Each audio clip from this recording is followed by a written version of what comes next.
आणि आता बातमी आहे पावसासंदर्भातील। मुंबईच्या पश्चिम उपनगरामध्ये मुसळधार पावसाला सुरुवात झाली आहे। मुंबईमध्ये सकाळपासूनच ढगाळ वातावरण आहे। पश्चिम उपनगरामध्ये गेल्या 15 ते 20 मिनिटांपासून मुसळधार पाऊस कोसळतोय। वांद्रे, अंधेरी, गोरेगाव, जोगेश्वरी, कांदिवली, बोरिवली या परिसरामध्ये मुसळधार पाऊस सुरू आहे। त्यामुळे सखल भागात पाणी साचायला सुरुवात झाली आहे। मुंबईच्या पश्चिम उपनगरातली ही दृश्य आपण पाहतोय। मुसळधार पावसाला सुरुवात झाली आहे। सकाळपासूनच मुंबईमध्ये ढगाळ वातावरण होतं आणि आता पावसानं जोर धरलाय। पश्चिम उपनगरामध्ये गेल्या 15 ते 20 मिनिटांपासून मुसळधार पाऊस होतोय। वांद्रे, अंधेरी, गोरेगाव, जोगेश्वरी, कांदिवली आणि बोरिवली या परिसरामध्ये मुसळधार पाऊस सध्या सुरू आहे।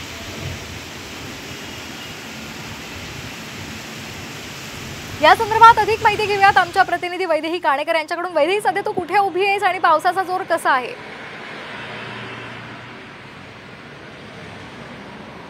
नक्कीच मी सध्या उभी आहे माहीम परिसरामध्ये आणि आपण बघतोय की या ठिकाणी सध्या मुसळधार पाऊस पडताना बघायला मिळत आहे। गेल्या 15 ते 20 मिनिटांपासून हा मुसळधार पाऊस जो आहे तो या ठिकाणी सुरू झालेला आहे। मात्र सध्या कुठेही सखल भागामध्ये सध्या पाणी तुंबलेलं नाहीये। मात्र हा जोर जर असाच सुरू राहिला तर निश्चितच पुन्हा एकदा दादर माहीम परिसरामध्ये जो आहे तो पाणी साठायला सुरुवात होईल आणि सखल भागामध्ये खास करून जे आहे ते पाणी साठायला सुरुवात होणार असल्याची माहिती मिळते आहे। ज्या 2 दिवसापूर्वी ज्या पद्धतीने मुसळधार पाऊस जो आहे तो पडला होता, मात्र त्याचा फटका मुंबईकरांना बसला होता आणि आता पुन्हा एकदा मुसळधार पावसाला जी आहे ती सुरुवात झाली असल्याचं दिसून येत आहे। आपण बघतोय की दादर माहीम परिसरामध्ये हा मुसळधार पाऊस सध्या सुरू झालेला आहे आणि असाच वेग जो आहे तो पावसाचा कायम राहिला तर निश्चितच सखल भागामध्ये पुन्हा एकदा जलभराव होईल आणि पुन्हा एकदा मुंबई जी आहे ती तुंबू शकते असं देखील जे आहे ते व्यक्त सध्या मत केलेलं अनेकांचं म्हणू शकतो। पण मात्र